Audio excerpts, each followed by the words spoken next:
Alex Wrobleski, Getty Images 2020 and 2000, a presidential candidate's verbal flubs were devastating.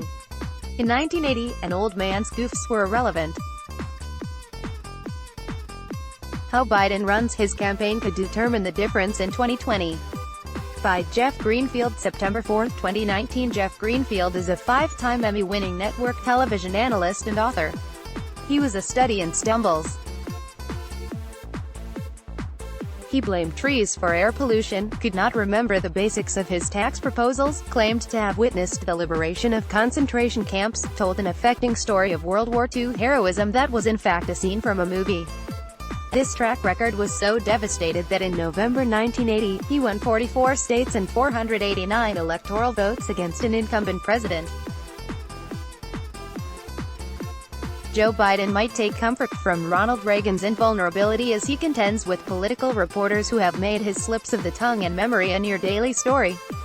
No, he wasn't vice president when he met with survivors of the Parkland shooting. Yes, he confused former Prime Minister Theresa May with Margaret Thatcher. No, the shootings he talked about did not happen in Houston and Michigan. Yes, he conflated several different medals ceremonies into one moving, inaccurate account.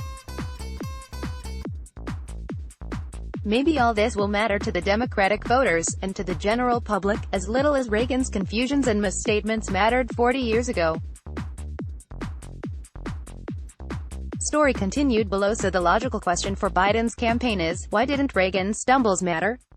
After all, when he ran in 1980 his age was a significant issue. At 69, Reagan was running to be the oldest president ever inaugurated. How times change. The key for Reagan's success was that by 1980, the Republican Party knew and embraced him as the campaign of their conservative beliefs. He'd come onto the national stage 16 years earlier with a memorable TV speech on behalf of Barry Goldwater. He'd served for 8 years as governor of the most populous state in the nation.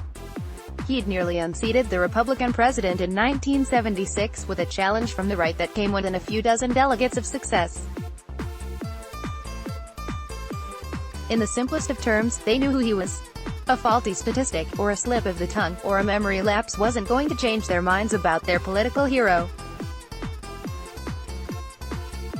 And by general election time, the combination of inflation, an industrial recession, and the American hostages in Iran was more than enough to persuade the broader electorate to vote for change. As the 2020 campaign begins in earnest, it's not at all clear that Biden fits this pattern. He has certainly been around long enough for Democrats to find him a comfortable fit. His blue-collar Joe demeanor, his affinity, his empathy with the victims of life's hardest blows are considerable assets. But there is one significant difference: Reagan embodied the Republican Party's values and ideology in 1980. If you're a Democratic Party foot soldier in the progressive camp in 2019, you've got serious problems with Biden on everything from healthcare to immigration to his work on the crime bills of the 1980s and 1990s. In a time when the Democratic Party is considerably different from what it was in the era of Bill Clinton or even Barack Obama, the inclination among Democrats to brush aside slips on the campaign trail is, to put it mildly, limited. That, in turn, raises the possibility that Biden isn't Reagan. What if he's Al Gore? In 2000, Vice President Gore sailed to the Democratic nomination. After a fairly close win in New Hampshire, Gore saw his only rival, former Senator Bill Bradley, more or less disappear. With nearly a quarter-century in public life, including 8 years as vice president, Gore was a known commodity. But as the campaign progressed, Gore became pilloried by a press corps that subjected his every statement to a withering examination of its accuracy. As columnist Paul Waldman would later write in the American Prospect, with the possible exception of Barry Goldwater 36 years before, no presidential candidate in the television age has been treated with the kind of naked contempt reporters heaped on Gore during his 2000 run. While they portrayed George W. Bush as an honest and genial fellow who was comfortable in his own skin if not the sharpest tool in the shed, Gore was ridiculed as a liar and a phony whose very desire to be president was disqualifying in and of itself. He was ridiculed for having claimed to invent the internet. He hadn't said that, though he did say he took the initiative in creating it. While in Congress, he was attacked for claiming to have discovered the Love Canal environmental disaster. He hadn't, though he did say that his congressional hearings on the event, which were the first, started it all. He'd claimed to have traveled with the Federal Emergency Management Agency director to storm-ravaged Texas. He'd been with him on a different trip.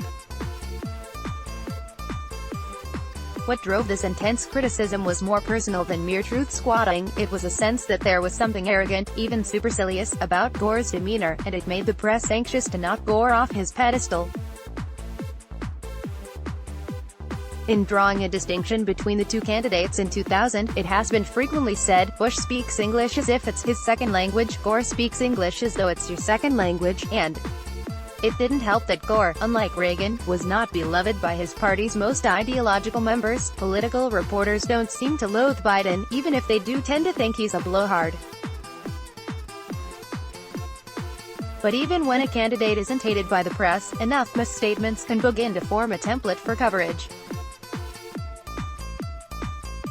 It happened to George Romney as the 1968 campaign began. When he explained his change of heart on Vietnam by stating he'd been brainwashed, Romney quickly became the target of relentless coverage that focused on every plausible inconsistency. The quip among the press was that every story contained a paragraph beginning, Romney later explained, and it happened to Dan Quayle, whose deer-in-the-headlights debut as a vice presidential candidate in 1988 defined him as a not-ready-for-primetime player. Misspelling potato at a spelling bee in a New Jersey public school did not help. The impulse to define the 76-year-old Biden by his verbal slips hasn't become the dominant theme of coverage, and his appearance at CNN's climate change town hall this week and at ABC's debate next week could go a long way to lessen or strengthen that impulse. But the danger is there for his campaign, especially if the press begins to try to find a stumble even when there isn't one.